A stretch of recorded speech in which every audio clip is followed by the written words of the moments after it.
A Course in Miracles. Text. Chapter 8. The Journey Back. Section 8. The Body as Means or End. Attitudes toward the body are attitudes toward attack. The ego's definitions of everything are childish and always based on what it believes a thing is for. This is because it is incapable of true generalizations and equates what it sees with the function it ascribes to it. It does not equate it with what it is. To the ego, the body is to attack with.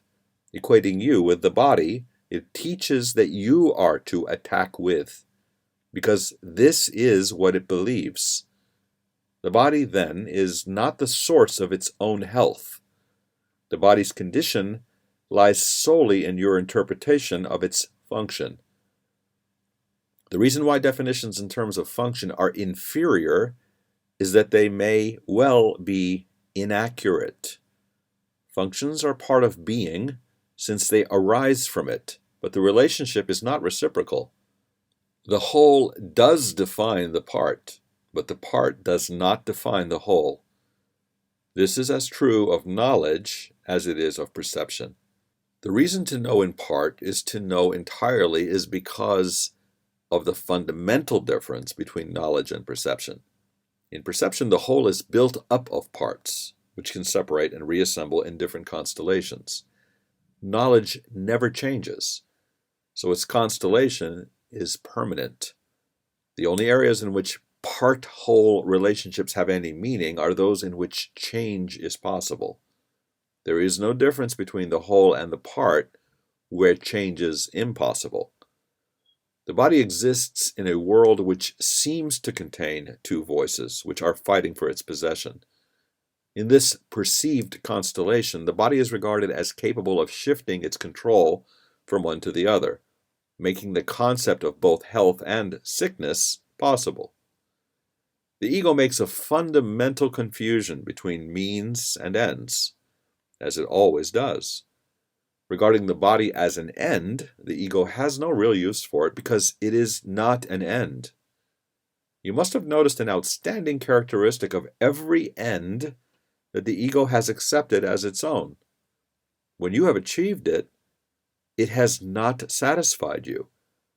This is why the ego is forced to shift from one end to another without ceasing, so that you will continue to hope that it can yet offer you something. It has been particularly difficult to overcome the ego's belief in the body as an end, because this is synonymous with the belief in attack as an end. The ego has a real investment in sickness. If you are sick, how can you object to the ego's firm belief that you are not invulnerable? This is a particularly appealing argument from the ego's point of view because it obscures the obvious attack which underlies the sickness. If you accepted this and also decided against attack, you could not give this false witness to the ego's stand. It is hard to perceive sickness as a false witness because you do not realize that it is entirely out of keeping with what you want. This witness then appears to be innocent and trustworthy because you have not seriously cross-examined him. If you did, you would not consider sickness such a strong witness on behalf of the ego's views. A more honest statement would be as follows. Those who want the ego are predisposed to defend it. Therefore, their choice of witnesses should be suspect from the beginning. The ego does not call upon witnesses who would disagree with its case, nor does the Holy Spirit. We have said that judgment is the function of the Holy Spirit and one which he is perfectly equipped to fulfill. The ego as a judge gives anything but an impartial judgment. When the ego calls on a witness, it has already made the witness an ally. It is still true that the body has no function of itself, because it is not an end. The ego, however, establishes it as an end because, as such, it will lose its true function.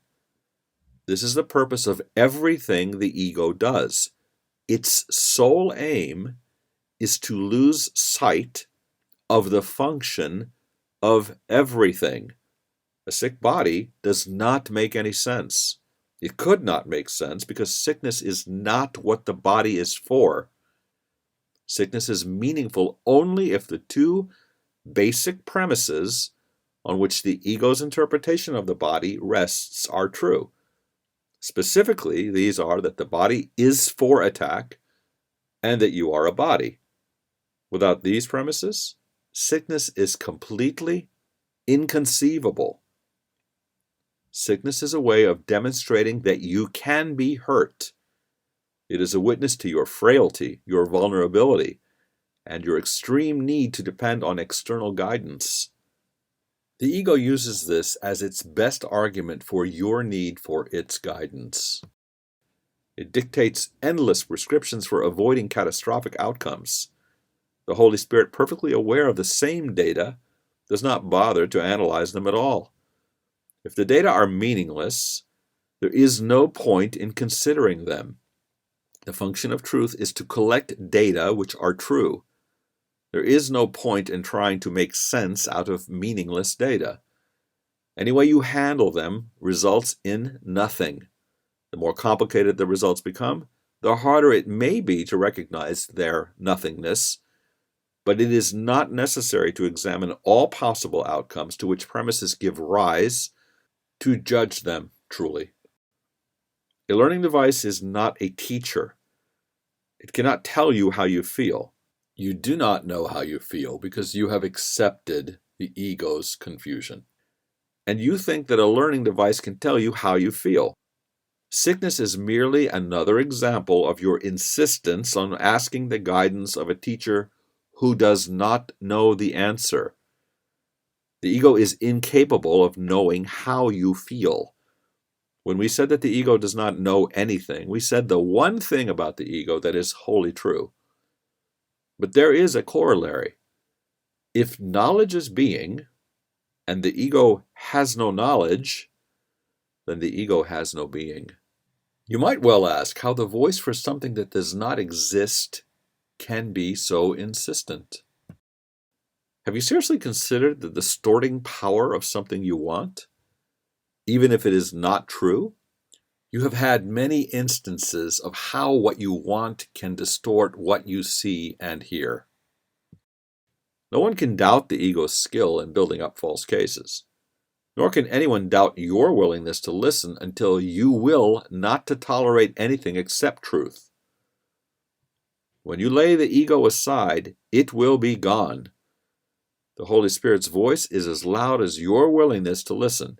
It cannot be louder without violating your will, which the Holy Spirit seeks to free, but never to command. The Holy Spirit teaches you to use your body only to reach your brothers, so He can teach His message through you. This will heal them and therefore heal you.